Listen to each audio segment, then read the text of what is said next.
अच्छा। सो वार्तालाप के नेक्स्ट एपिसोड में अनुष्का आपका स्वागत है। Hello, thank you.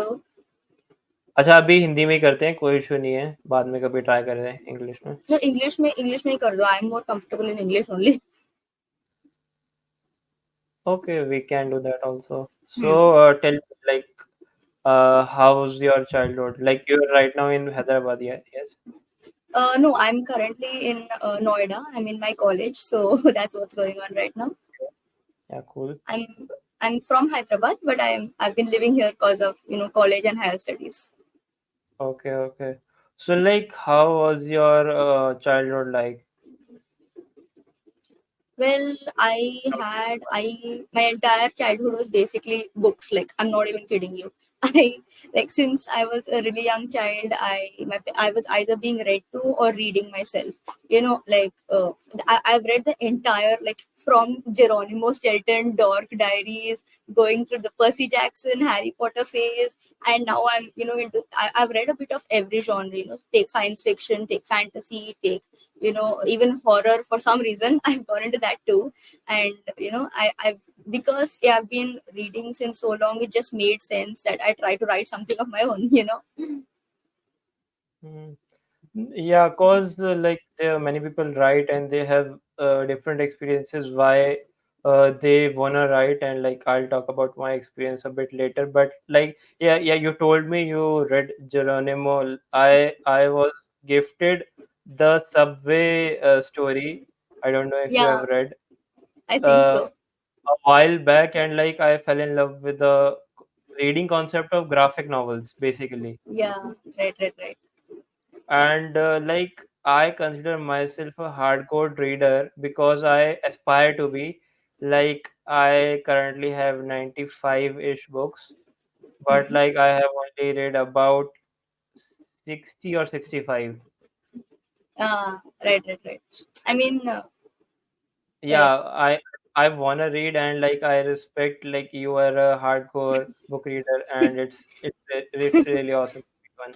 no, I know. Like I've read 500 plus books, and I can attribute that. Like I'm only 18, 19 right now, but I've read Yeah. 500 plus books, and I can tell you clearly that's all. That's majorly due to my parents. Both of them are readers themselves, so they've obviously been supporting me. Like every birthday, I had books, and I'm not even sad about it. Okay, that's what I wanted.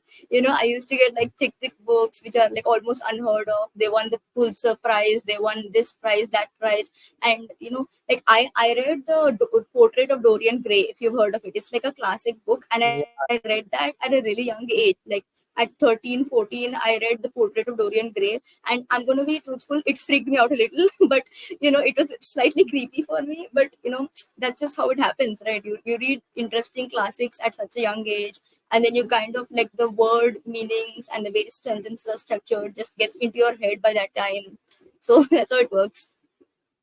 Yeah, the book which scared me was God is dead and you have killed, like, or yeah, humanity has killed it, Oh, by yeah. Friedrich Nietzsche. Cause Right. like I've heard I of it. admire this, yeah, I admire this man very much, and like the basically the English was a bit difficult Hmm. for like in general, and I couldn't finish it. But I have watched videos and like video essays on this, and he's a really interesting guy. But like yeah, I think if you have read 500 books and they are all purchased, you are about to get to the goal of owning a personal library, I because know, that's my dream. it's saying 1,000 books make a personal library.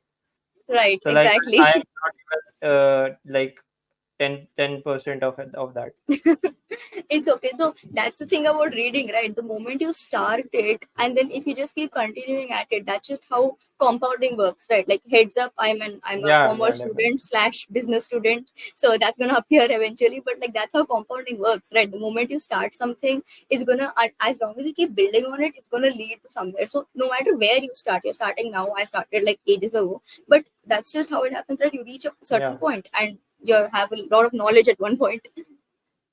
I mean, not now. Like I did start from when I was in fifth or sixth, but like Right, that's also uh, great. yeah. But it was only like once in a while to one or two people gifted me, and like Right. we went for a book shopping and like got 5,000 worth of books. So majorly is that, but when I was given the first time the hard luck by you know what I'm talking I about, think so. I think so. diary What's diary of what's the name again? diary of the Wimpy. Oh, I do remember that. It was also one of the childhood books.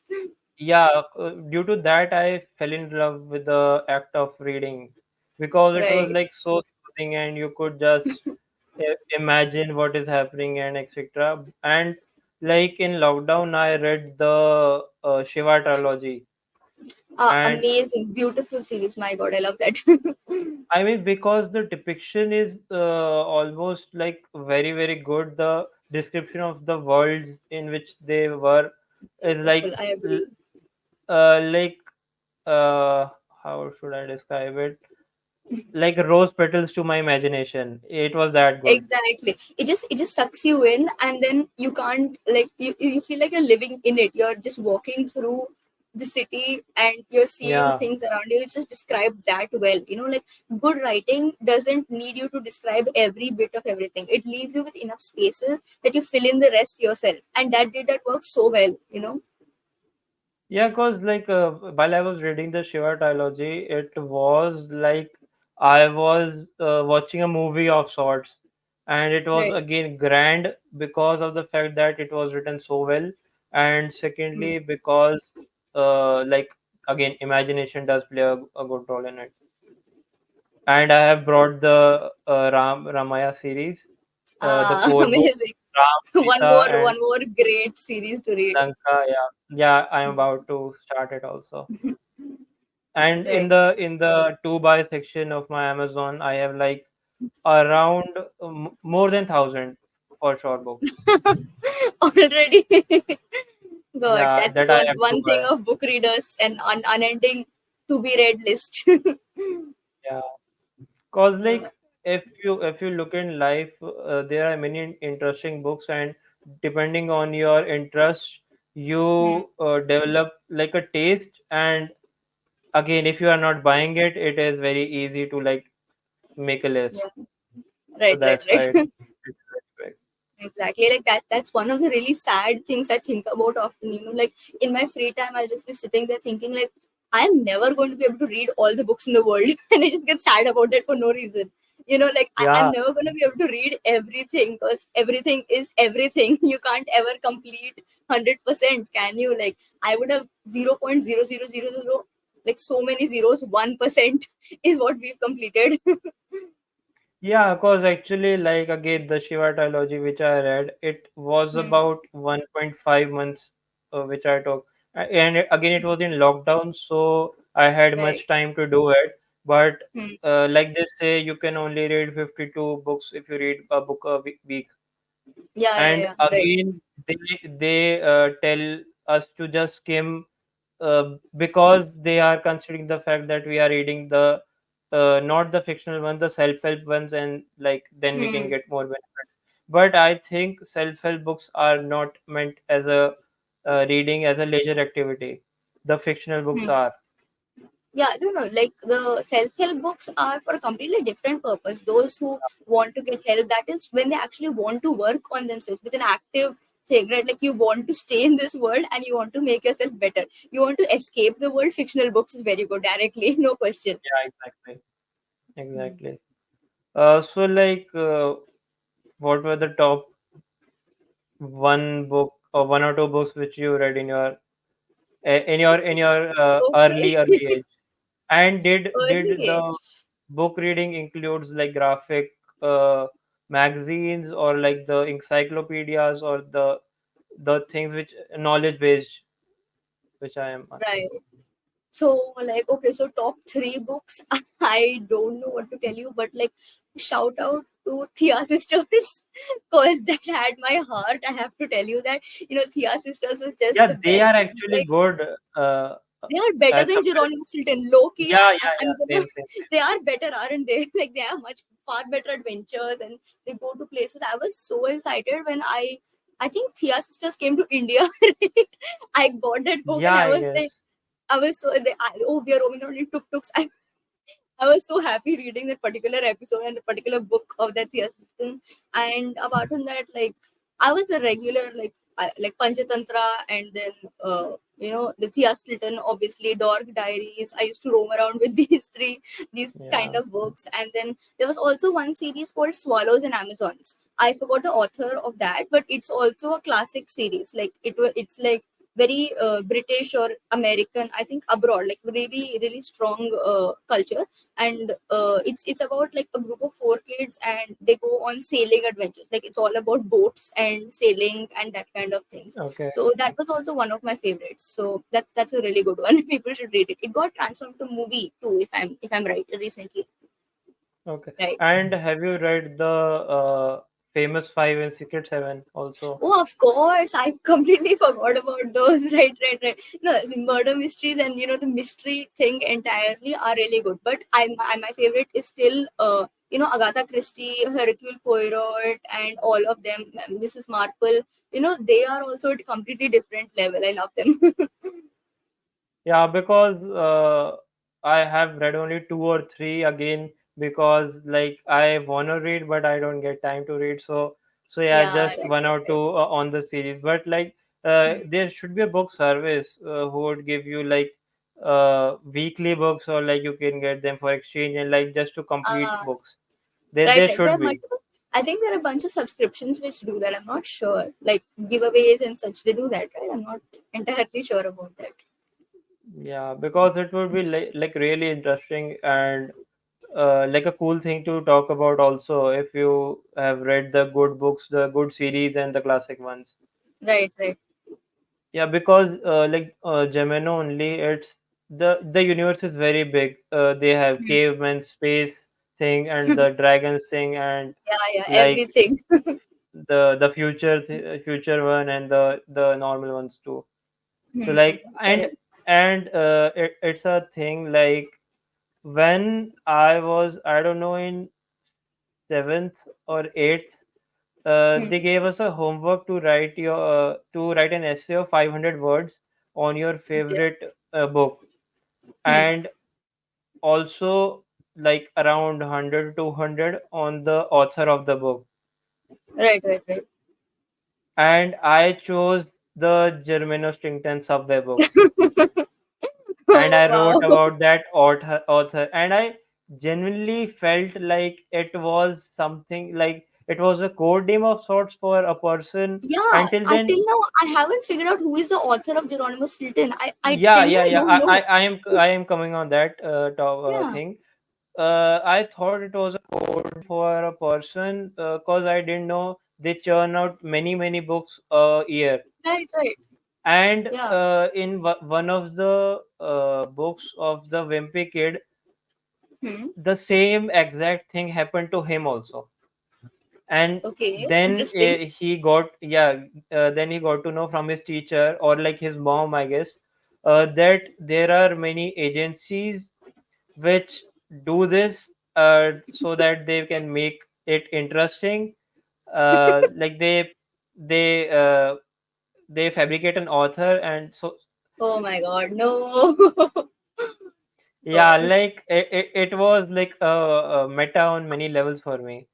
Oh my God. That's Then a I was sad able to connect introduction the to dots. real life at that age. Like that. Yeah, because I was so convinced he was a real person using the Yeah, code no, name. I was convinced he was like he was a mouse. Okay, he lived in what's that land called? He just lived there. He's a mouse. He looks exactly like Geronimo himself prints, right? I thought that his name is just literally Geronimo Stilton, and he does wear a green waistcoat, but he just is a human. Like he just made himself into a mouse, and but he's just living there in the same town, same name. Yeah, and like I did really write the things which were written in the book itself of the authors. Like he is a mouse living in this Yeah. city, and the newspaper and thing. And like Hmm. I don't even know what the teacher must have thought about it because like, yeah, it was an experience, and it came a full circle after I wrote that Wimpy Kid. Oh my God. So yeah, No, I mean, it was an experience. yeah, you're talking about this, right? Like I'm telling you, it is so weird because in I think in eighth or ninth class, like I had the same assignment essentially, that take a book, give us a review, and do the write about the author. Okay, and I was that one kid in class who for some reason picked A Wrinkle in Time. Like that's one book is there. Okay. If like there's one book Yeah. called A Yeah, I Wrinkle see in the Time. movie. Yeah. Yeah, the movie you've seen now, and it has a bunch of physics concepts in it. And for some reason, in eighth class, I was out here writing about physics concepts. Hey, look, they're talking about the what's a tesseract type thing, fourth dimension traveling. God knows what I was on to. Yeah, I mean, I guess these type of kids like are very different from the rest because I don't remember many students which did read a book. They like copied the summary of some well-known book and like wrote about it. But yeah, I guess I remember fighting with my mom. Like I want to read and write about this because first the book I like it, and secondly it was an assignment given by the school. Exactly. You're being diligent, at least truthful, which is good. Yeah, yeah. Exactly. So like, what are you doing right now in management? Okay, so I am studying at SNU, which is Shiv Nada University. It's based in Greater Noida, and I'm doing Okay. a bachelor in management studies. It's a 4-year program, and yeah, pretty much that's what it is. So I'm learning all about, like, we have this thing called like management, right? So first of all, it's basic management that teach you about like we have different subjects about, we have a whole bunch of accounting, then marketing, economics. That's normal, but we also have something called TVL, which is called the Venture Lab. So that means Okay. that the students get a certain amount of money, and we kind of just start start a startup. We make a business and we run it for about like 1.5 year. So like that's what's going on right now. We're starting a business with some of our teammates in the TVL project and so on. So yeah, I guess it is like an incubation lab of sorts. Exactly, it's like an incubation center. So we're going to run it for 1.5 year under our professor's guidance, and after that we're going to be if it goes well, we can continue it on further and take, like, legalize it, get it registered, so on and so forth. So if you don't mind telling me the idea what it is based on. We can give you, I can give you a preview of sorts. So like we are starting something called Sponsync, SPONSYNC. So it's based Okay. off the problem that a bunch of, like, something we noticed personally. So that universities have like clubs and societies which have events. Like every Yeah. university have some big fest going on, right? And all Yeah. of those big fests require funding, a lot of it. So there are a bunch of us, like we are a 5-member team. So we have bunch of us have worked in sponsorship teams of these events, and what we've noticed is that it's really difficult to get sponsorships from companies, because you need to first make a database, and then you need to like Yeah. you need to make a database of who you'd like, then start calling them. They're not going to pick up. First of all, the number itself you'll not get. You need to go through their LinkedIn, email them, then number, then figure out who's the marketing manager, then call them, do cold calling for a couple of months, then do cold emailing, and then randomly out of the blue, after a lot of work, you get 1 2 sponsors. You know, so like this is a Yeah. problem, and as far as we know, we've done a bit of research, and what we're seeing is that there's nothing which bridges this gap between the companies and between the students or societies who need it. So what we're doing is that we're going to be a platform which kind of makes this connection. So the colleges can post that, oh, we're having an event, it's going to be from this date to this date, we're going to need this much funding, and this is what we need. And the companies can scroll through it, because to be fair, the companies also have a good amount of problems, right? They get Yeah. calls from colleges all the time. Now, even if they Yeah. decide that, hey, we want to sponsor someone, they can only sponsor the people who called them. Maybe they're interested in something someone else who hasn't called them yet, right? And once they agree to sponsor someone also, they don't have a good confirmation if their deliverables are met or not, right? So what we'll do is that we're going to like ensure all this stuff happens, and kind of just make sure that it's like connected well. Okay, so is it in theory only right now, or like you are?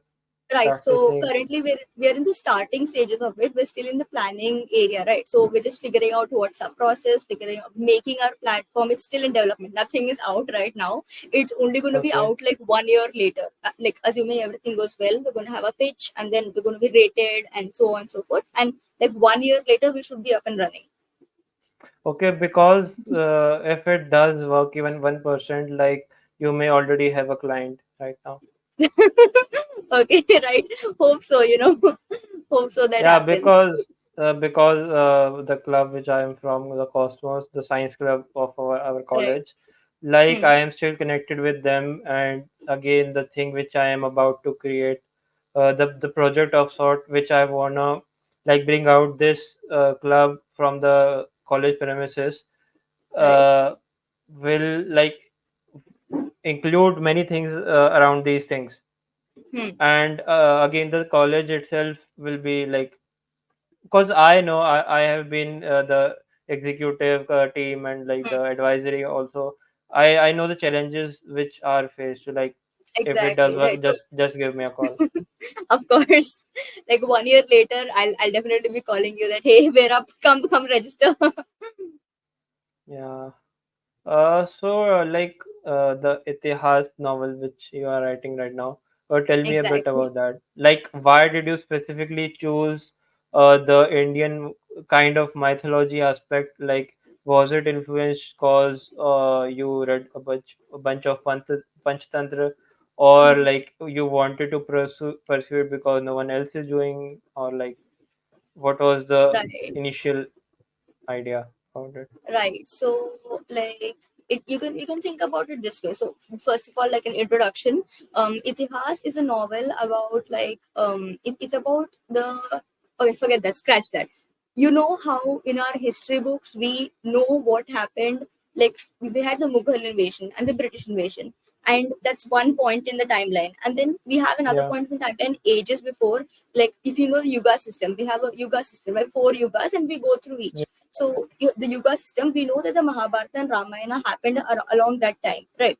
But we have a big gap in between where we don't know what's happening, right? Like there's a lot of years in Yeah. between where we assume that hey, India flourished, we were doing well, and not even India, right? Bharat flourished. India wasn't even India back then, to be honest, right? So all the kingdoms as a whole, they just flourished, and we just assume it's been going well, etc. So then came the two invasions, and they're very effective. Like invasions are very good at wiping out a bunch of culture and history, right? So my Yeah, you're question talking is, about the Mughal and the British invasion, right? right, right. I'm talking about those two invasions. So they wiped out a whole bunch of culture and history which just disappeared, right? So what I want to do with my book is kind of I'm going to ask you the question. The question which I'm following is that what if there was a society, like a secret society, so to say, which existed since the time of the Yugas.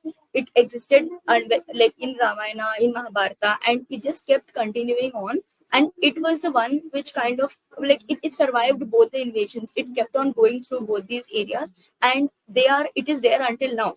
This and that secret society is called Itihas. So maybe it preserved all that culture and civilization which we may have lost, like all the so many texts were written and so many of them disappeared, so many poems were written, so many of them disappeared. Take what happened to Kathak itself, right? Like the dance itself, the value of it disappeared because of what it was made into under the Mughal rule. Right. So what if all these things were preserved and kind of, they survived until now? And that's what this Itihas does. So that is like, I'm not going to give any more spoilers. It's like a dual purpose of Itihas, but this Yeah. is a one for foremost purpose of Itihas, to preserve culture and history of India. Okay, yeah, that's nice because I think we do should have like Indian perspective on many things. Because right now, if you Exactly. imagine a spy, we will assume a person with like guns Bond. and stuff. And Exactly. I mean, it can be bald or not, like James Bond stuff. But like he's wearing a Right. black suit and shoes. But Yeah. yeah, I think this should be changed. And there should be a flow in our thoughts. Like if we imagine something like this, our roots should pop up, because I think after like those two invasions we are not connected with our that deep of the roots. Exactly. Like if you ask someone that, hey, what's the last fantasy book you read? And then, Yeah. like, okay, now I'm not talking about, see, you have the Shiva trilogy and all those are not fantasy. That's an entirely different genre, right? Yeah. If you go and ask someone, hey, what's the last fantasy book you read? 90% we're going to get something from the Western world, right? Not something from the Eastern world. Even, like you have the entire Eastern area, there's not a lot of fantasy from there. So now, right now, I'm going to be clear. I'm not entirely sure where my story sits, if it's fantasy or fiction or mythology, because it's kind of crossing all the three layers, right? So, as I said, one purpose of Itihas is that they protect the culture and history. But they're already, like, there are things in real life which are doing it already. You have this Picnic Club, right, which I have in my university. That's also part of what they're doing. But the dual purpose of Itihas is that, like, their second job is that they have to make sure that the Yuga cycle completes properly, right? Because Okay. the Yuga cycle, so like we have, I'm sorry, I'm forgetting the exact number right now, but we have a certain number of years to the end of the Kali Yuga, right? Where the Kalki Yeah. Avatar of Vishnu will come, and I'll tell you a fact about it. There are even the right, exact dates of yeah, like when the Kalyug started. exactly, It the was exact dates, around and you can calculate. 5,000 to 2,600 years. Yeah, exactly. Okay, that's good. You remember it. I should be having it, but that's a good point. So, like, there's an exact number of years left, right, to the Kali Yuga. But there might be, like just asking a question, throwing it out there, realistically thinking, do you think the world is going to survive until then? Like, the way it is I going mean, currently. again, about it, I would say like I don't know the basics of how well documented time it is in our Hmm. Vedas, because like Hmm. they talk about the Brahma time, Brahma day, Brahma days, and right? Brahman. yeah, Huh. and these yugs are dependent on that for Right, right. relatively. Huh. But I mean, I really don't know how they thought about time in that sense, to make an assumption if they consider the fact that Earth may not survive, or like Exactly, because exactly. of like the sun will is going to explode and it will engulf Huh. every planet up until Earth. So Okay, so I really that's don't know. also, and huh. So and that's, also, huh. like, sorry for cutting you, No, but no, go ahead. it is also thought like if they were that advanced, why didn't Hmm. they like colonize other planets also? Hmm, hmm, hmm. So like That's also there. that's, yeah, So continue. that's what, like, so you've gone down the, like, actual physics route, right? So my question was more along the lines of the political route, or even the world theory route, that the Yeah. way the world is going right now, with so many wars happening and so many, the governments are literally battling with each other but in silent, the way that is structured, the way politics is going, do you think the world will survive for another x number of years? So that was my question. And then I am a very cynical person, so I just went that I'm not sure. I'm not entirely sure it will survive. And that is where, now see, there are, now again, I should emphasize Yeah, this is a story. yeah. Right. Again. Sorry for cutting you. I Right. think what you mean by surviving is vastly dependent on what will happen. Like if you are Hmm. considering the fact that we will live as if we are living right now, Hmm. it may be not possible. But like for example, if there is a major technological shift, like for Hmm. example, we are able to preserve consciousness, and in that lines, then we all Hmm. can get uploaded, and like the computers can live on forever, and something of that sort. And Hmm. again, if again there are, I guess, only some millions of people required to like boost like start the civilization again. So Hmm. Hmm. I exactly don't know if what should be the answer of this question, if humans will be alive after 1 lakh years. But Hmm. there is certainly a high possibility that they may, if you Yeah, are that is considering there. the fact that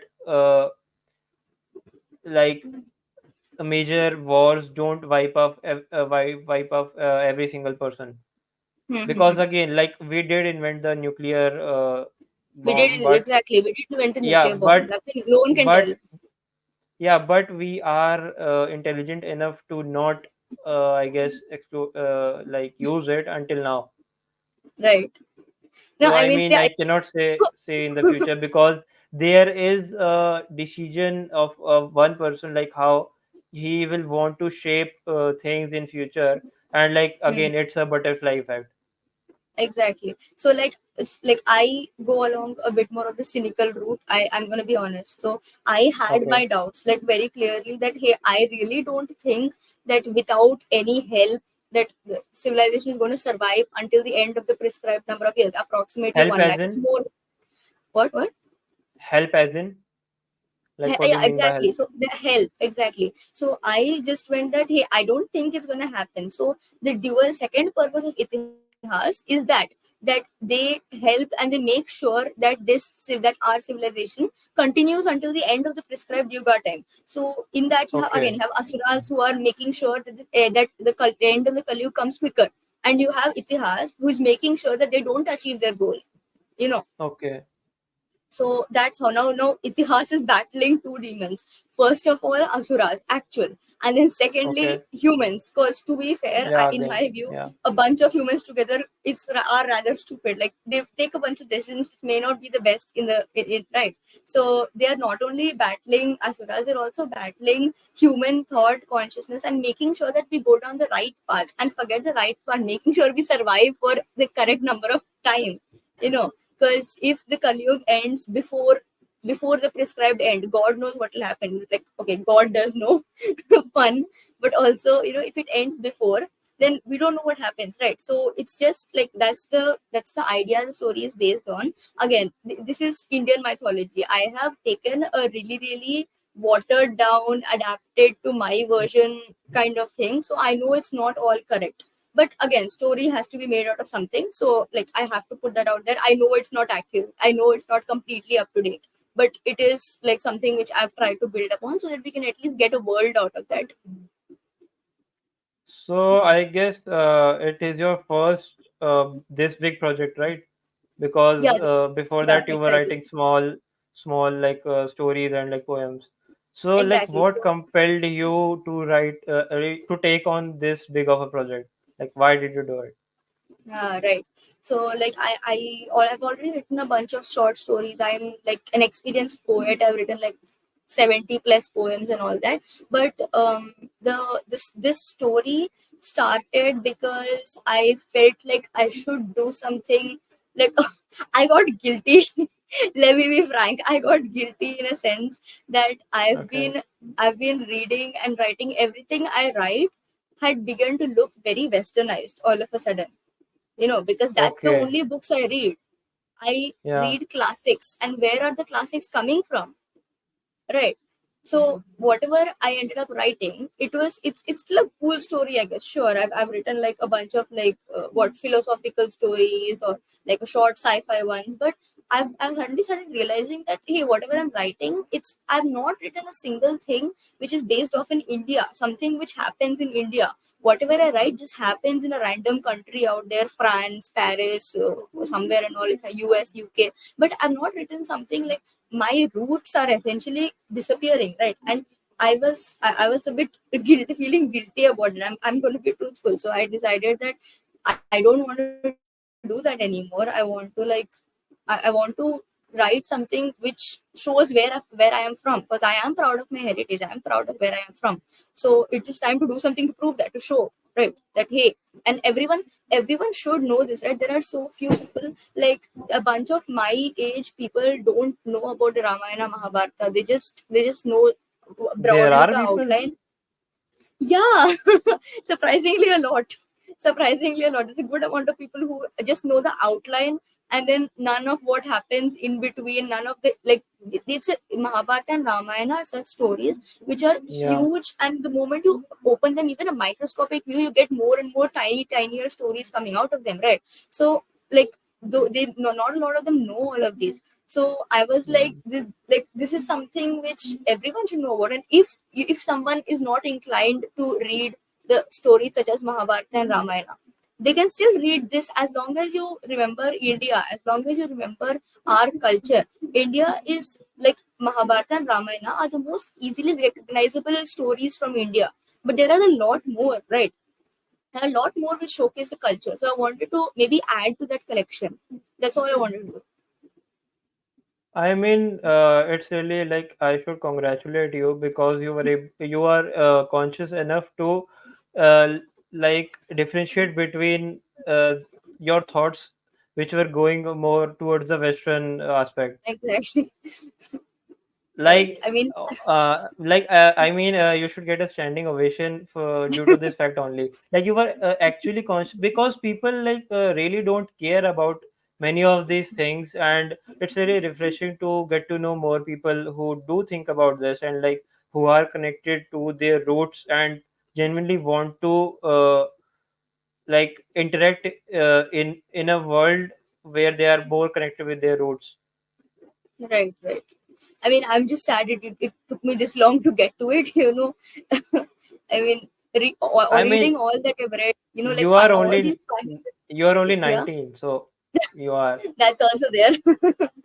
You know, like after reading 500 books, it's just sad that the 500 books I read, out of them, so few were Indian based, right? That's just a really sad fact. You know, I've read about Percy Jackson. That where is that based? I knew more about other mythologies than my own.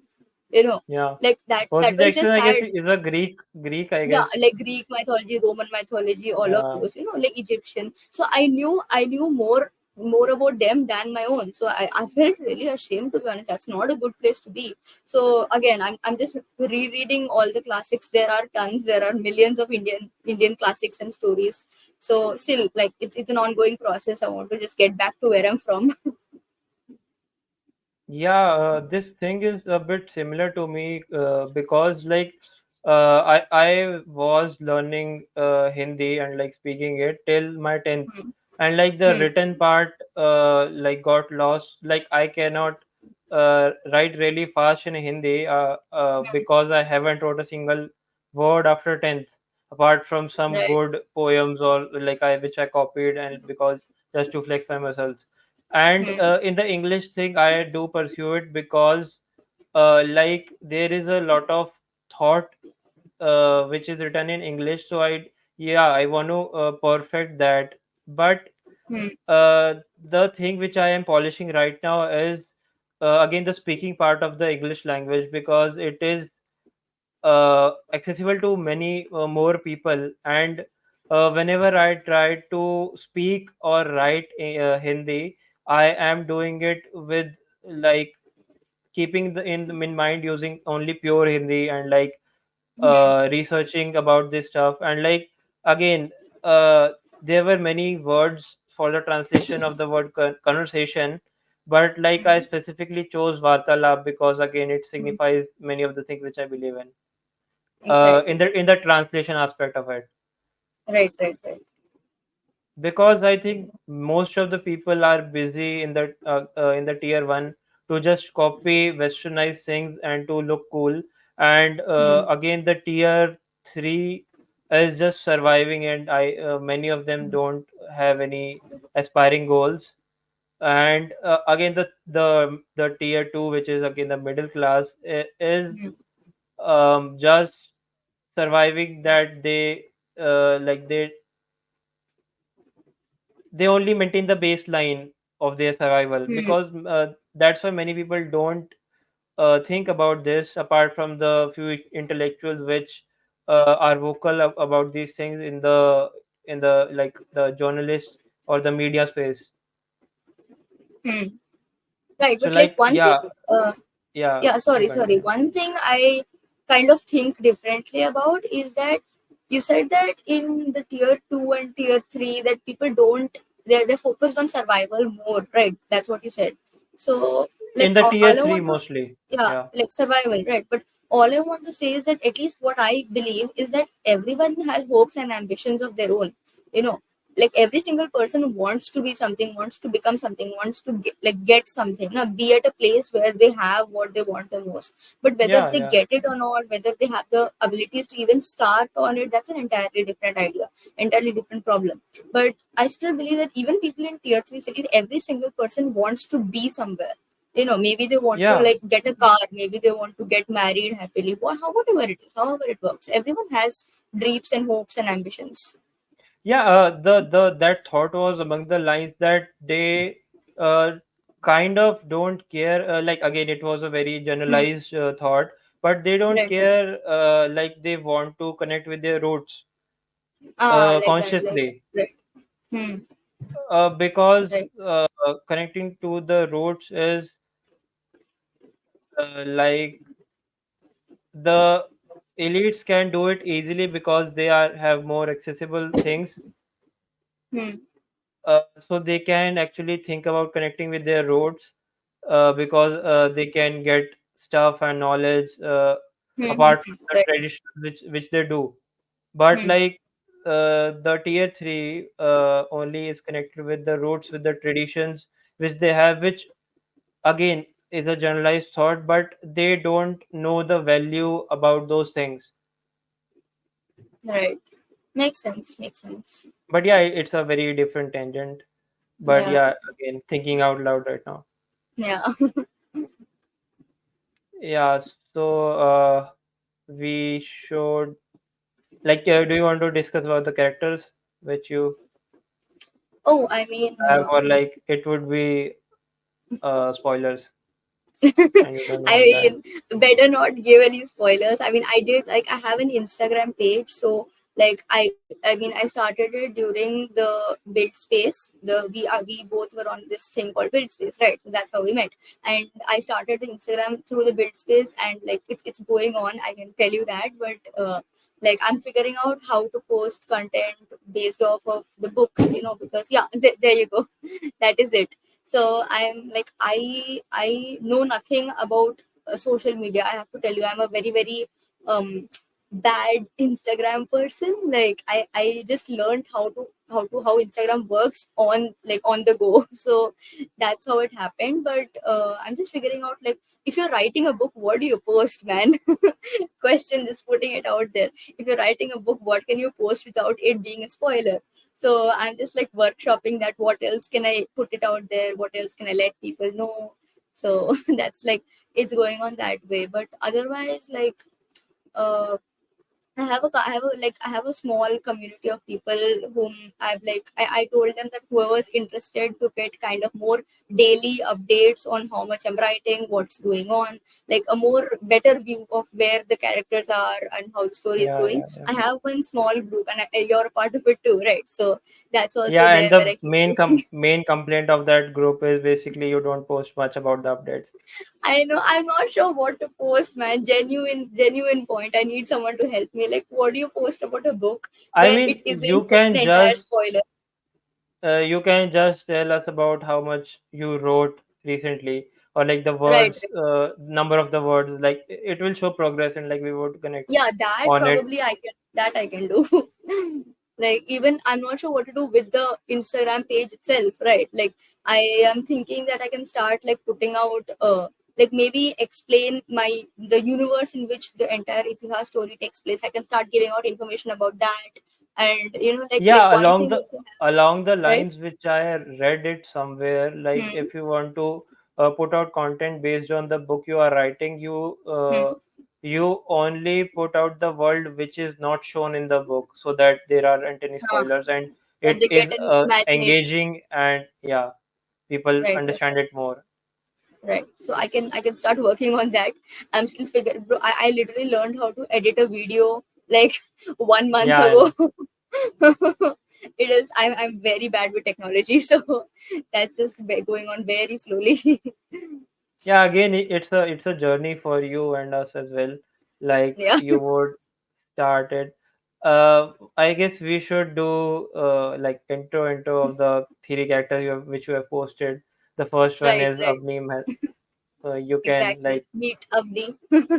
So yeah, she's basically she's a fireball, very much so. She just loves. She's a person who doesn't think a lot, just jumps into situations. She's that one person who, like, if someone's getting hurt in the back, she just picked them up, ran to the hospital. Anything, where's their bag, where's their stuff, what happened, do you need to wait for a second? No, she doesn't think about it, just goes up and runs away you know and a bit of her backstory I can reveal little bit, I guess. I'm just filtering it through so that I don't reveal some yeah, spoilers. you should, um yeah, yeah, so basically she's been inducted, so Itihas, even I've like I'm a management student. I think a lot about this. I have figured out an entire, so Itihas is a secret society, right? It's not public. So I genuinely went one day, sat and thought, hey, how does the finances work? I literally crafted an entire. I just went, where do they get money from? They're having so much of work to do. They need to send the people on missions. Where's that money coming from, huh? So I just sat down and I made a plan. So you have the Gurukul, which is where the people go to study.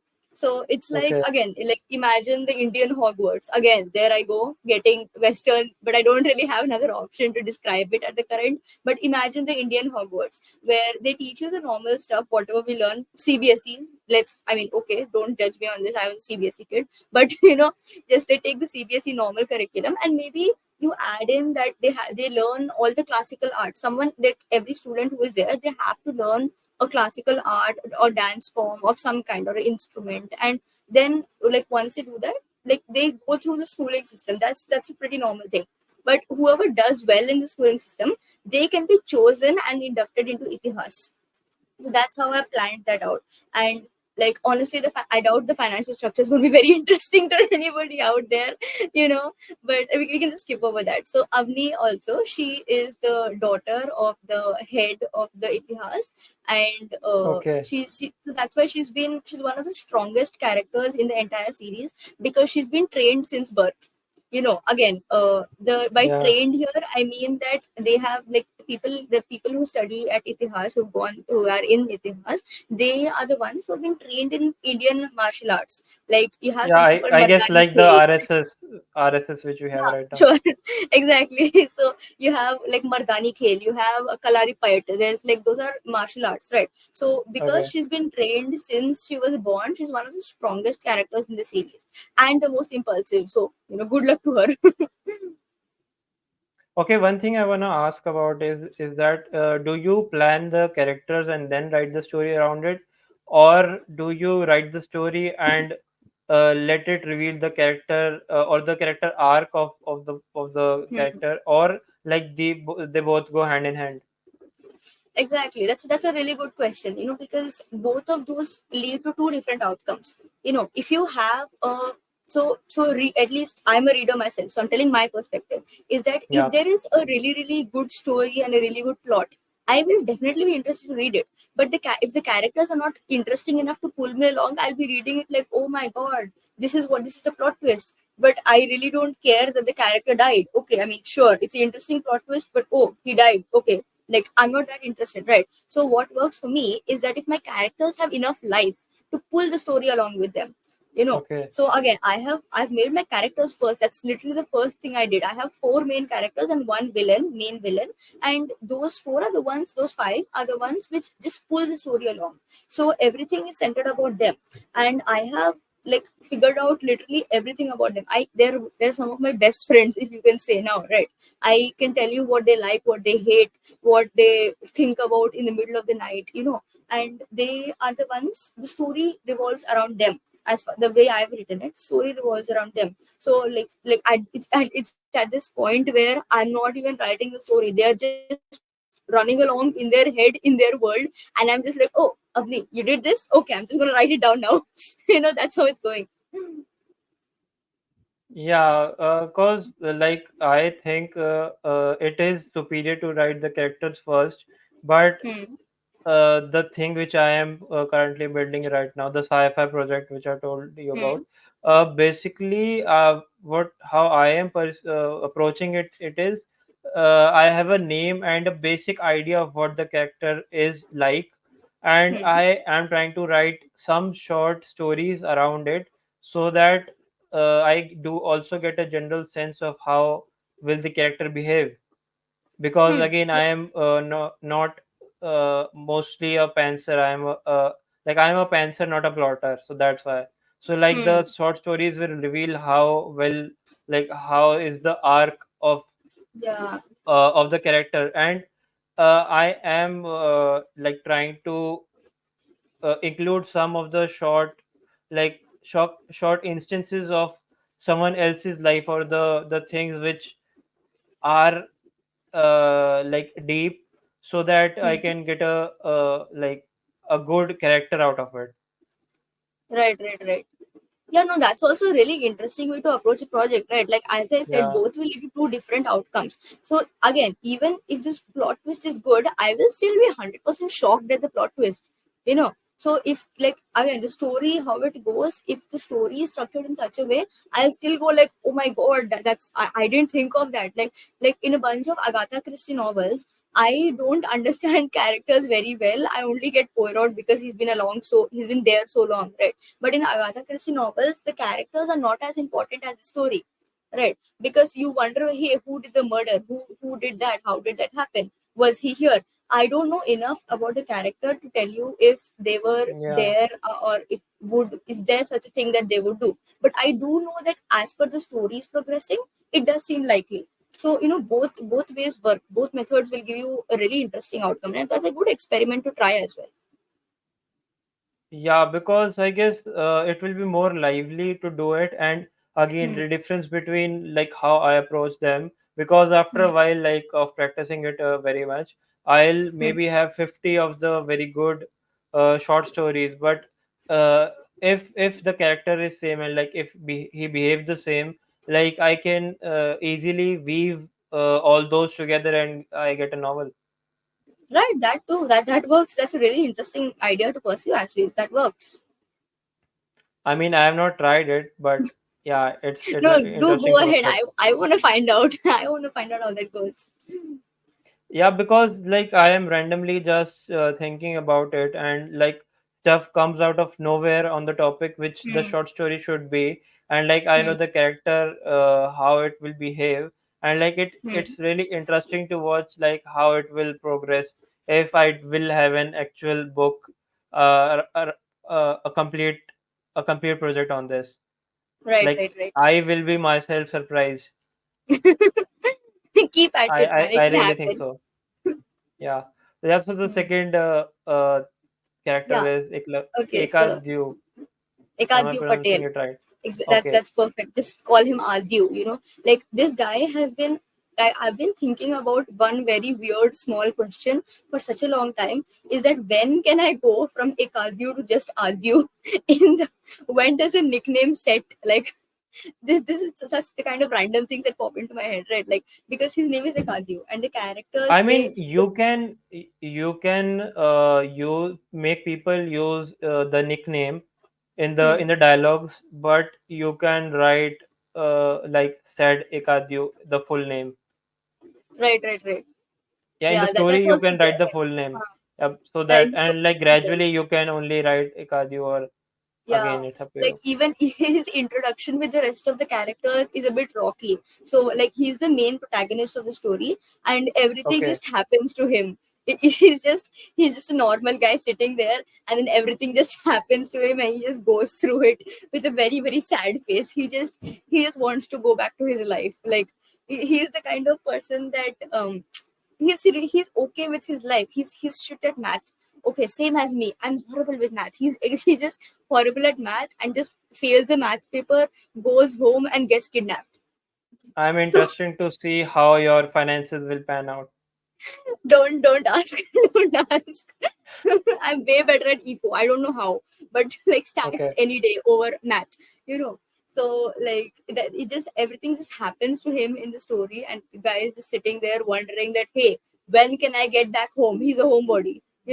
So Okay. like again, his introduction with the rest of the characters is pretty rocky, because he just gets kidnapped and just suddenly thrust into this new world of where you have rakshasas, you have asuras, you have people who are after him, where he suddenly has like, he's an important person now for some reason, and what his family is not who he thought they were. So he just wants, his driving force is to just get back to how it was before. But the tragedy part of his arc is that he never can. So Okay. Yeah. I just go towards tragedies for I some mean, reason. it That it part, reminds yeah. me to a character like who is a fixer. It fixes the things, and like Hmm. problems just fall in his lap, and he just Hmm. want to fix the problem more efficiently and fast because again he wants to just go home. I get the Hmm. vibe. Exactly. Yeah. Okay. That's him. He just Like that's the point. He never can go home, right? It's again the same question of like if once you like even in Narnia, if you remember Narnia, right? The four characters, the Pevensies, they went into Narnia. They lived an entire life there, and then when they came out, they can never be who they were, right? They lived an entire life and they had an entire journey, and now they're just back Yeah. to kids, and they can never forget that they'll never be the same ever again.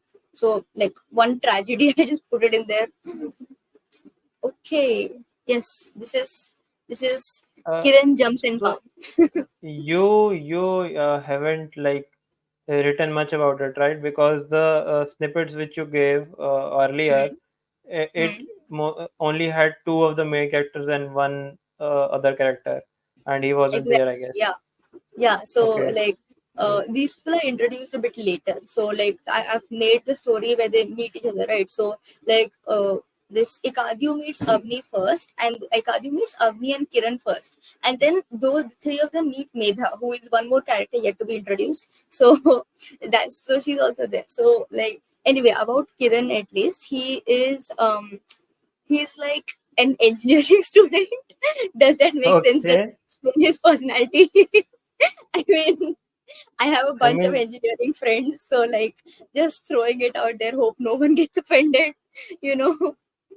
So like okay. he's a pretty normal guy. Again, he's also like so again, Itihas is a secret society. So he's just finished his college, like he's in the last maybe third or fourth year, whatever, and he has just decided he's working with Itihas undercover while saying that I'm doing an internship at Itihas. So Okay. he's just like lying to his family and everyone he knows, and like his the main problem, the running problem of his is that he doesn't like lying to anybody. He doesn't like being untruthful to his family, and he Uh, just like, to be fair, he doesn't even want to do engineering. Like that's the problem of like 70% of the Indian engineers, you know. So yeah. I just picked something really really common for him, and like some of the characters, they just appear in my mind with an entirely like already set character personality, likes and dislikes. They just Yeah, I pop up get it. and like they have to introduce themselves to me, So this was one of those characters. He just came and he's like, "Hi, I'm an engineer. I don't want to be. I want to research." So yeah, one thing about him, he likes to research the ancient Indian history. Like that one question, how did we build those temples when we like carrying such heavy rocks or carving it out of rocks? That is his research focus, so to say. So he's the one who's really really interested in this stuff. He just does goes around doing demolitions all the time, trying to figure out how did they do it, you know Okay. and like that's so he just wants to pursue his actual passion, plus maybe not hide about his internship so much. That's what his life is going about. And like he's the one with the most he's the one with the brain cell, he's the one with the common sense in the group you know Okay. I mean, yeah. it does remind me of myself. I don't know why, but the, yeah, the main pointers you gave, it is like I know a person. And the thing which you told about the research thing, it's Mhm. really awesome if you can connect uh, the the temple which is like again carved from the mountain, if you know about it. Yeah, exactly. Those are the exact temples I'm talking about. So he is really, really interested in finding out how, why, when, exactly how it happened.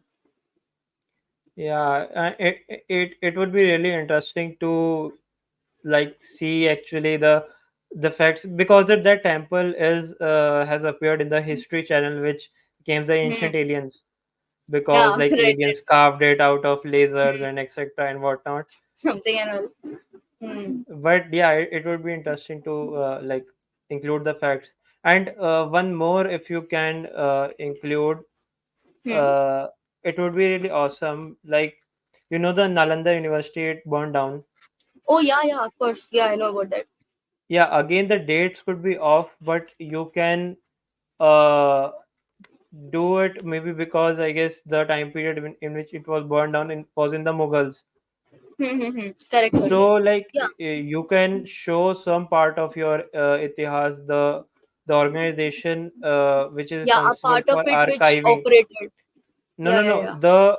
no, I am talking about the different thing, which Mm-hmm. archived some of it because it is a well-known, like it is a fact that many of those books was transcribed in Tibet and is actually stored safely in the Tibetan temples right now. Mm-hmm. And Right. slowly, one or two book, 6 months it is being translated right now. I heard about this Oh, research, but like it would be right, really right. awesome if you can include the like people translating it to Tibet, or like your itihas guys talking to Hmm. the Tibet people, like, and it would be a Yeah. really cool thing. Yeah, that's a really good point. It makes sense. It would be exactly down their lane of getting some books and preserving that stuff. Yeah. Hmm. So I mean, if you have to tell how much progress is done, is it like 10 or 15% done, or like not even that? I am like, okay, so the way the story is going, I am maybe uh 3/7 of my way through it, of the story. So like, not a lot but not nothing either. So Okay. this is obviously a project which is going to take a lot of time, because it's my first time trying to write a book, and I'm just figuring it out as I go along, and I'm a bit of a perfectionist as well. So even after I finish the first draft, I'm going to be redoing it again and again and again, just to make sure Yeah. it makes some sense. And even then, after that, I'm not sure what I'm going to do. My entire point was to write this for myself and for people like me who wanted an Indian universe, an Indian, like, which is entirely centered in the Indian culture of that time, which Yeah. I'm just doing it for people who want to read something like that. I don't even know what I'm going to do with it after. I just want to write it down and be done, like, be proud of it maybe in the future. Yeah, I mean, I would be really happy if maybe I can push you to complete it actually and publish it, and like, or like help you to achieve what you want to achieve in it, because Right, again right. it's No, a of really course. ambitious thing which you are I pushing it, know. and I I would mean, want you to see it. already are. Yeah. Right. No, you already are doing, like, the group which I made, which I keep giving updates in. That's the entire purpose of this. One thing is that you guys know a lot more about what I'm writing, and the second bit is that you people are here so that I get motivated to keep on writing, to keep on figuring out new ways to make sure that stuff goes on, finding out new bits and pieces of history which I can include in it. Like that. That's just what I'm trying to do. Yeah, and again, an idea popped in my mind right now. Mhm. The 21st episode, as you know, if after you will watch it, there is a thing where I wanna extract the calculation part from Mhm. astrology and make it in a separate subject of like Vedic astronomy, Oh, interesting. because Huh. yeah, because there is a fact that he told, uh, Hmm. even if a person is like born after a while of 40 seconds, Hmm. and the distance, like distance even matters in it, Right. their whole kundli will be very different, and basically kundli is just a set of No, numbers, like, yeah, in time, because like previously time isn't wasn't relative, uh, in which the sense they thought about it, because they calculated it in like the relative positions of planet, and that Mhm. of course wouldn't change, because like Right. it gives you basically a very big, like almost a solar system big clock. Yeah, exactly. Right, right, right. And Makes sense. like, No. and again it would be cool if you could include uh, that aspect in his research, like which I Right, told, right, right. yeah, in his research, like Right. like I talked to the person about like I want to do it, Hmm. the Vedic astronomy thing, Hmm. and again he is interested also in the research thing, and Hmm. you can make him a student of that maybe.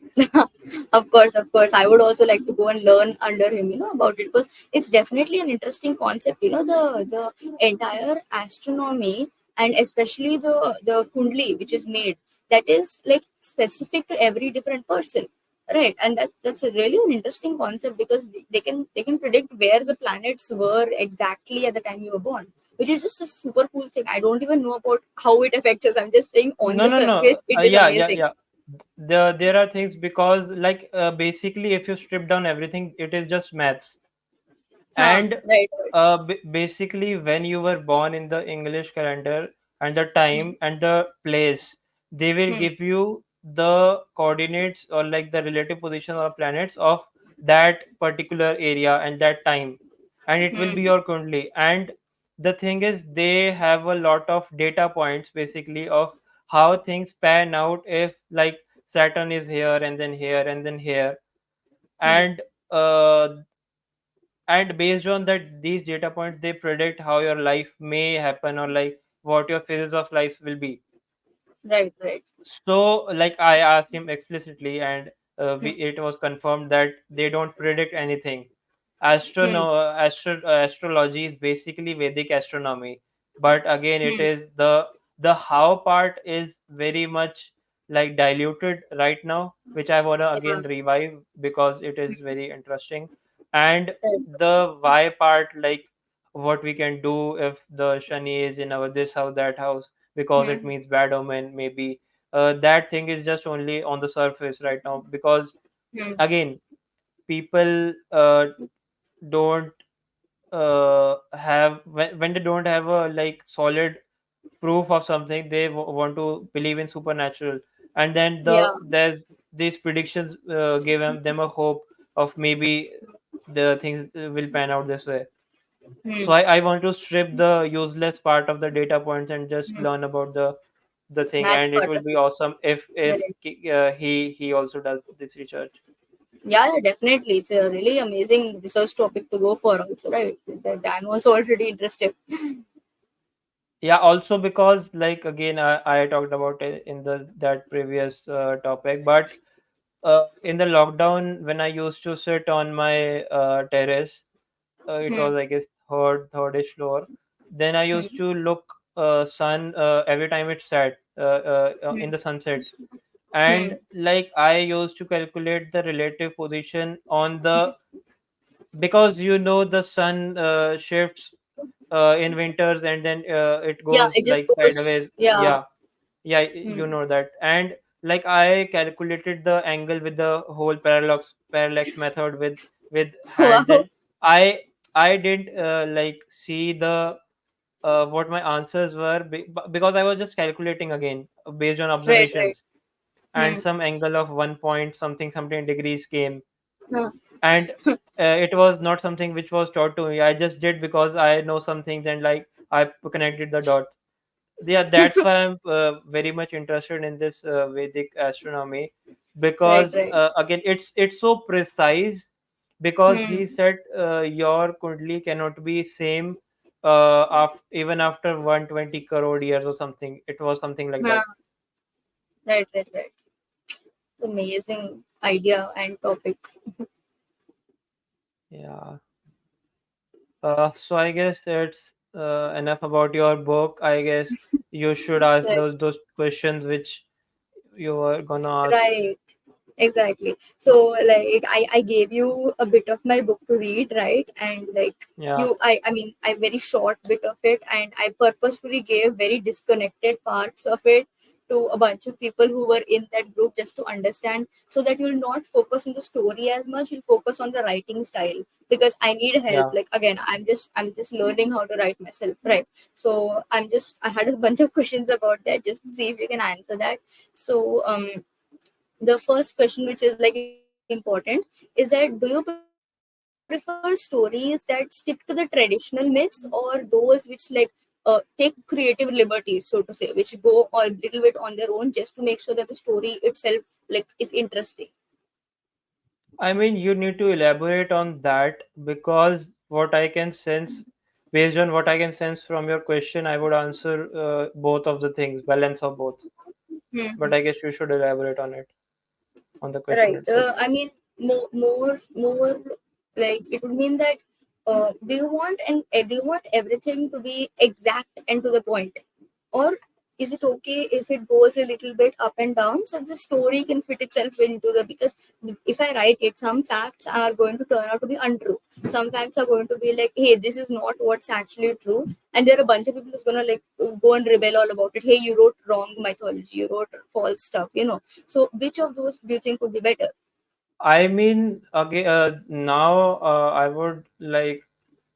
I mean, if you can include the facts, it would be cool, like the Nalanda thing. But if again, if you are writing a novel, it's up Hmm. to your creative Hmm. freedom, and I would only like advocate for Hmm. the creative things, because you can take a fact and like uh, only Yeah. use half of it and make something cool with it, if you are getting my point. Exactly, So because the yeah, moment I would that choose the people creative ask me thing. to stick to the facts, yeah, I get it. That's a good point, because like the moment people say that you need to stick to the facts, that's when it gets more and more restrained of where you can add in a story in between the facts, right? So that's the first question. One more I had was that like Yeah, what because again, it was themes. sorry. Like I want to say, because it's not a Go ahead, go research ahead. paper of sorts where you want to like list out the facts which everything happened. It's a creative project, and more creative, more better for the society. Right. Yeah, go on next. Exactly. Right. So Because one more they were question very was good that questions. what Yeah.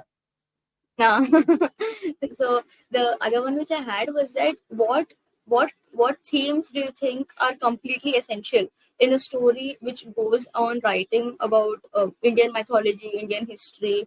What things do you think are completely essential for them to appear in the story?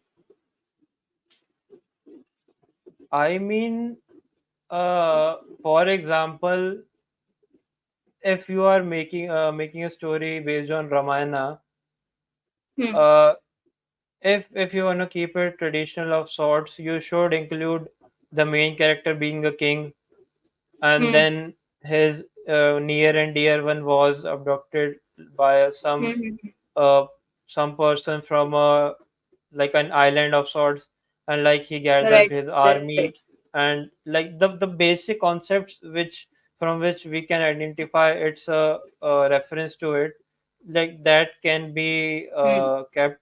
But again, it's up to your creative uh, field, Hmm. which things you want to take and how closely you want to like uh, reflect in your story. Right.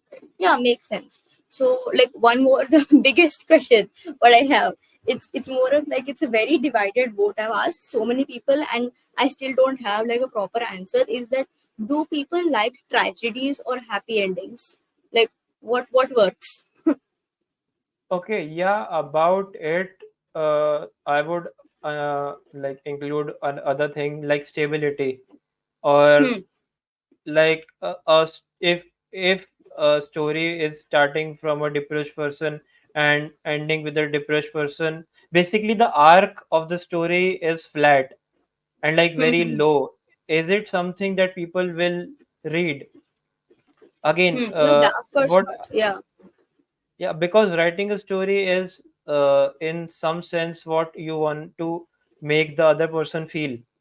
Hmm. Hmm. Hmm. So like tragedies would like should justify everything which you put in, Hmm. Hmm. and you can if you can justify a tragedy, you can do it, because there are many things which require tragedy, but it was not included. That's why it didn't feel It as didn't much make as sense. powerful. Yeah. Yeah, I will give an example of like Ant-Man, the movie which came, the recent one.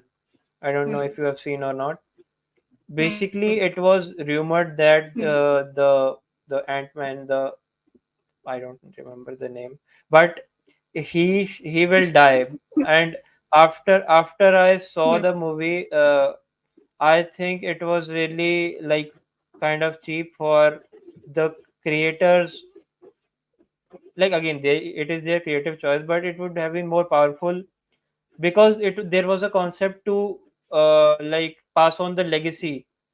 Hmm. of for the Avengers to the next generation. And when Hmm. he wasn't, like, he is alive still, and that the pass on didn't happen, so like it was not as powerful as it could have been.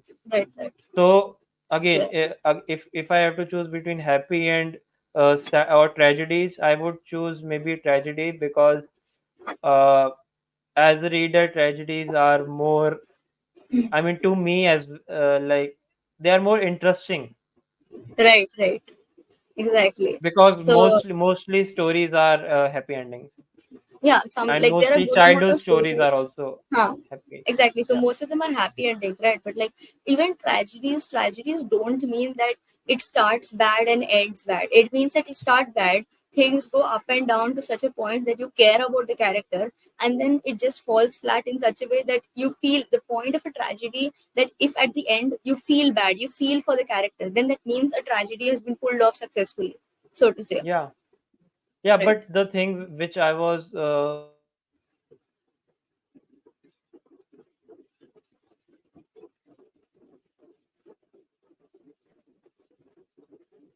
Hello.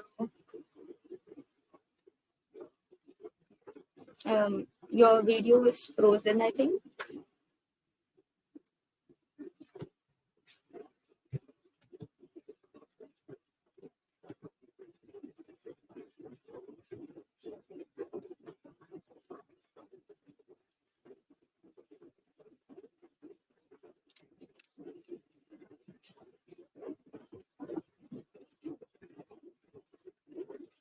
am I audible? Yes, yes. Yeah, now you're back. Now you're back. Go ahead.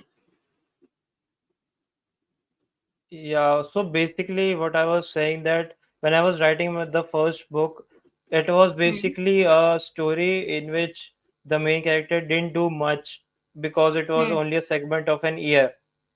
Hmm. So like, then I asked myself a question: if a story in which it started out depressing, and it also ended depressing, would it Hmm. work? Hmm. Hmm. Hmm. Because Right. again, I mean, it's the perspective which you want to put out in the story. It's up to Hmm. that. Right. Exactly. Okay. So one last question which I have is that like I gave you a short piece of it, right? So what is one thing you liked about the story? I mean, like, I remember the snippet which you gave me. I don't remember the Hmm. other ones. Hmm. In mine, it was very interesting to see how well it was written. The Hmm. corridors in which they were going, and then how easily they spotted the person which was in the room held captive, Right. and Right. then how well it progressed. Right. Right. And one thing you disliked also include that too. I need to hear some feedback as well. I mean, when they had the contact with the third person, Hmm. Hmm. it was like, you could be more descriptive about the surroundings, and when the guard left, and all that, and Right. when Right. they tried to escape also, Hmm. like, were they escaping after, like, breaking something, or like from the Hmm. door? Ah, So yeah, it right. could be Those a kind bit of more specific. details. Yeah, yeah, Yeah. yeah. Right. Otherwise, yeah. Thank you. I'm done with my questions. You didn't ask all of them, right? I mean, I asked the important ones. That's okay. You can. I mean, stage is all yours right now. And again, if you have time, because um, yeah. I mean, I have time only. That's okay. I think one more, only one more is there. Like the rest of all are not that relevant. But one yeah, question I have sure, is that cool. how important it is for you to have um like in a mythological story, how important is it that you get historical details right? Again, it's just a follow, it's continuation of the previous question which we asked, but how important is it that we get the exact details right? Like the story can progress, I have creative liberty, that is correct, but to get maybe some facts right, to make sure that you have like kind of like stick pins to put in a timeline, how important is that in a mythological story or in a fictional story? I mean, it's again up to you, but like, if you can give me specifics, I would able to answer a bit better. Because like Uh, the if you are writing a story about like the war, and hmm, there you want to include the correct times and that. hmm, hmm. Right, like not even times, like a bit, little bit of the Itihas story continues in the past. So in the past, as in like I include stories from the Mughal during the Mughal invasion, during the British invasion, how Itihas helped about here, there. I can include about the Nalanda University also, right? So in those bits, I need to get the dates right in those, right? But sometimes if they don't match, how do I work around that? What would make it not seem completely wrong? I mean, if you are kind of worried about if you want to get the dates right, you are not able to, you can change a bit of the character's name or like that sort of thing. Uh, For example, whether the Cholas in the Southern Empire came or the Mughals came, or like how hmm, well they fight it. Like again, if you want to include the facts, then it should be spot on. But if you hmm. want to take inspiration from the facts, that then you can change them a bit and like not worry about if they are true or not, Mm-hmm. Right, right. Yeah, because again it that's depends good on only. what you are doing with it. Uh-huh. Right. Lot of decisions upcoming. Right. So yeah, I mean, I'm done with my questions. Like there was like one other, I guess that's not relevant. It's again a continuation of the previous one, and you've answered it already. So yeah, I'm done. Yeah, I guess last thing we can talk about, you Hmm. wrote the creative one sec, let me get the Right, right. uh like you wrote books and more importantly stories, and whether it be writing or reading or hearing or experiencing them. So Right. like So yeah, what did you meant by it? And again, that is a it's the very good last segment, I question. guess. Right, right, yeah. So, Yeah. like, okay, so this bit has been heavily influenced by one book I read. It's called The Starless Sea by Erin Morgenstern. Okay, so like that Okay, entire again, book, yeah. a fun fact. I have to list down all the books which Hmm. are said on a podcast, because again, me being loving the books, and I literally Google search every one of them which come on the Oh my podcast, or god. like I listen on the Right, video. So like I prioritize to name all of them in my descriptions. So yeah, right, right, right. and Okay, you are I'm not missing helping a me whole right lot now. of books now. Oh, sorry. But So yeah, sorry. I will get I guess your complete list of books someday. Of course, just ask me for it. I can send you all of those. So yeah. Yeah, So this continue. particular thing which I wrote, that books and more importantly stories, is a concept inspired from the Starless Sea, because like like what I'm talking is essentially similar to that only. But what I believe, that a book is different from a story. A story is bigger than a book. If you want a Venn diagram, stories is here, books are here. Because stories doesn't necessarily have to be in the form of books, right? A story can be something I tell you, or something you hear, something you not necessarily read and write. That's the point. You can have a story engraved on rock. You can have a story which kind of is like come to you in a dream, you know and because stories are an entirely like stories are something which have a life of their own. The moment you say it out, moment you tell a story that, hey, a dragonfly landed on me, it can be converted into n number of things, as long as it continues on further, right? People talk to each other, people talk to each other, and they continue on building on the story themselves. And you play a real life game of, there was this one game that we played, that everyone add one line to a story and it becomes something different, right? Yeah, So a real life version of that is played, and then you get a beautiful thing which did not exist at all in the beginning. you know Everyone has their own story, everyone has something, like everyone can write trillions of books about their life. Like if I have to write a book on like autobiography, that's literally why they're in the business. Everyone is living such a life which is so rich enough, no matter what anybody says. Oh, I'm so boring, I have such a boring life, I'm just studying all the time. But that's not how it works, is it? Even that studying bit, there's so many small things that you can make entire books out of. So that's why I believe that stories are more important than books, because a book, it's written down, it's penned down, it does not change. It differentiates how you interpret it, but a book itself does not change its contents. stories can change the moment it goes from one person to another. So that's what I believe. Yeah, I mean, it's a very deep thought. Like you value stories more than books, and like you give the genuine reasons or of for it. And like Right. again, I guess the experiencing part is also Hmm. relative to the fact that stories are more interesting and like can be experienced from a greater number of senses. Exactly. Yeah. Yeah, I guess the 4D movies also are a, I guess, more better way of putting out the stories because Yeah. they Even like do anything. move the chairs and the wind and Hmm. sometimes the showering and the scents and all. Right. Even everything, your life is a story. Your life is a story. You're just living it. Right. You're just sitting there. And if someone were making a movie about it, someone is writing down every single incident, that could be a story of its own. Why do we come and tell you? I come back home, I call up my mom, and I'm like, hey, do you know what happened today in class? That's a story in itself. Yeah. And like I want to discuss now, like uh, what do you mean by like the story building is not in the current curriculum? Like you meant the early ones from the school? Ah, like that. Right, right. So, what's the question again? Just clarified. Story building is not in the curriculum as well.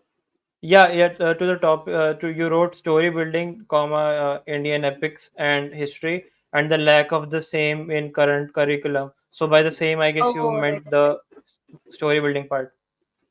No, no. Actually, the emphasis was not on the story building. It was more along on the like the Indian history. Like my biggest source of fury back in the tenth Okay. grade was that I am reading all about the Mughal Empire. I know for some reason all about Aurangzeb and not about the Chola Pandya and Chera empires. That was just like I was sitting there fuming because I had this much of a paragraph on all the South empires, which lasted for like a incredibly big amount of time. And instead, I'm sitting here Mhm. learning about seven Mughal emperors in a row and then the British Empire, which has like three chapters on its own. So the point was like on that, how we are Indian students. We are learning about the British Empire and the Mughal Empire so that it's a part of history. It's absolutely right. You learn history so that those mistakes will not be repeated in the future. Makes sense. But like I mean, 10th class people are going to hate me right now, but maybe we should increase the syllabus to include stories of our own culture. You ask a random 10th class kid, hey, who was the like what did the Chola Empire do? What did Rajendra Chola do? Okay. And one thing which most of people don't know, like I visited one of his temples. It's called not his temples. It's a temple he built called Gangai Konda Cholapuram. Okay. And Okay. that is the translation of that is Gangai Konda Cholapuram. I may be messing up the pronunciation, but it is that he now you know where the Chola Empire is, right? It's down in the south, and Yeah. the Ganga. So what it means that he conquered the area from the Chola Empire all the way to the Ganga, brought Ganga water, took Ganga water in entire car loads, got it back to this temple and poured it on the deity over there.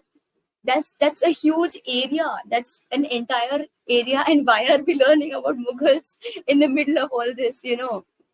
Like there should be an equal, if not more, emphasis on these stories and these history as well. That's my point.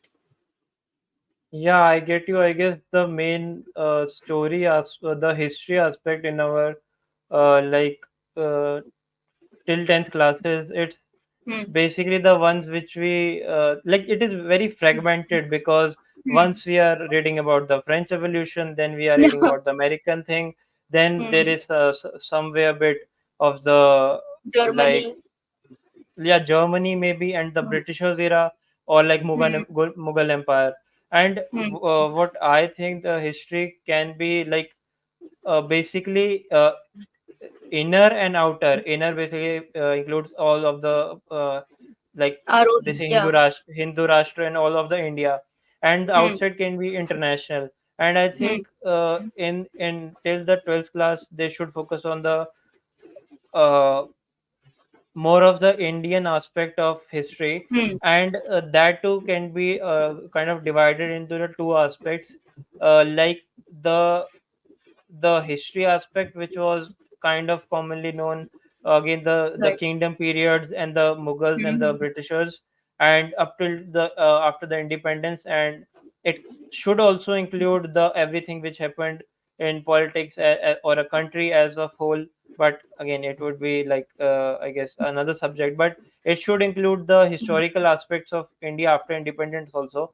And there should be Exactly. another segment which could include all of the like researched Vedic things with the timelines and all. Hmm. And again, I do believe Ramayana and like Mahabharata thing, these things are real, and Mahabharata Yes. is also like proved in various researches. Hmm. But like there should be research on these things too, and like to get a coherent picture on what actually happened, and then these Hmm. things should be taught as a history subject in our schools. Because like Definitely. the student wouldn't like it won't be very fruitful to him if he's learning about the French Revolution and he's only 13 or 14 years old, or Mm-hmm. like 15 maybe. Sounds but so good. So like but maybe go ahead. yeah, yeah, but Uh, he would be like beneficial if he can learn what India really is. Exactly. So, like the point I was telling is that that part which you said, that maybe it will teaching all the Ramayana Mahabharata as part of the Yeah, course. Maybe because that's an entire a lot of knowledge on its own. So maybe they should make it like an elective of sorts instead, because maybe not everybody is interested in learning that. That is a very yeah, real fact that we have definitely, to yeah. embrace. But at least making it elective, giving people the choice, even giving the choice itself is going to be a huge help, because if the choice itself is not there, how will they take a decision, right? Yeah, again, the way through can be because the past is very much to researched upon, but we have Hmm. various documentations after the period, the kingdoms and the Mughals and the British, that should be mainly taught, and in a lens where the Britishers aren't glorified, and like Yeah. again, if they are teaching it that much, then maybe the Gurukul system should be revived also in some Hmm. future, Right, right, right. because it was considered superior. That's why it was destroyed. Hmm. Right. Yeah, so I guess that's the main crux. And like you can ask other questions or of the podcast I'm of all the channel. done. I Yeah, of mean, the I channel. just Yeah, amazing, right? So first of all, you have a very interesting channel. I have to tell you that. I just discovered you some time ago, but I've been going through and saying you're a whole range of topics, and I mean, I just have to tell that it's a good thing what you're doing. It's a really interesting thing what you're doing, and it's a good thing what you're doing, and more people should discover you, because it's like it's just plain old cool. Who doesn't love discovering new cool things? So I just hope you grow more and everyone knows about how it's go about all these cool cool topics, because everyone likes learning about new stuff. No, like yeah. I mean, at least for me, I hear something about astronomy, I'm going to be like, hey, tell me more. I want to know more. So and you're covering so many different topics, which is why I think it's a really good thing that you're up to right now. Yeah, there are two parts in this thing, because basically the people discovering me bit. Uh, I'm not worried about it, because again I'm in the long game of it, and like minimum Hmm. 3 years is what I'm giving right now. And like if it will work, people will Right.